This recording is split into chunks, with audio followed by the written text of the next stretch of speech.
Bonjour à tous, c'est Une erreur, un type. La série qui donne un conseil marketing essentiel en partant d'une erreur que j'avais l'habitude de faire. Je suis Yann Leonardi et tout de suite on va parler de photos stock, parce qu'il faut en parler.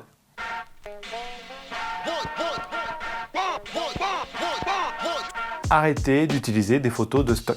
On les voit partout, on les reconnaît à 3 km, avec ses sourires ultra bright, ses poignées de main, ses graphiques et ses laptops posés sur un bureau avec le filtre Sunset, en particulier sur LinkedIn où là c'est carrément un post sur deux. Alors d'accord, c'est pratique, c'est libre de droit, etc.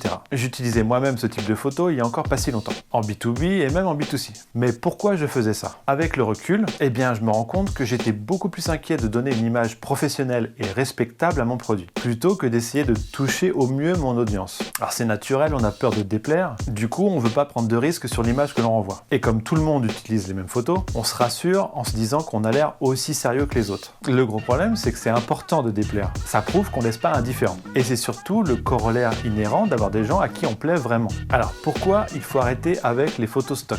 D'abord parce que en utilisant ça, vous avez juste aucun élément de différenciation. Vos visuels sont sans saveur, sans aspérité, sans caractère. Et pourtant, sur vos posts réseaux sociaux par exemple, vous allez travailler 20 fois l'accroche, le texte, le call to action, pour finalement mettre une photo pourrie qu'on voit partout. Et surtout, encore plus grave, pour les audiences qui sont professionnelles, l'information que vous envoyez avec ce genre de visuel, c'est on s'en fout en fait. Moi quand je vois ça, ce que je comprends c'est, je suis allé piocher une photo sur Shutterstock, ça m'a pris 30 secondes.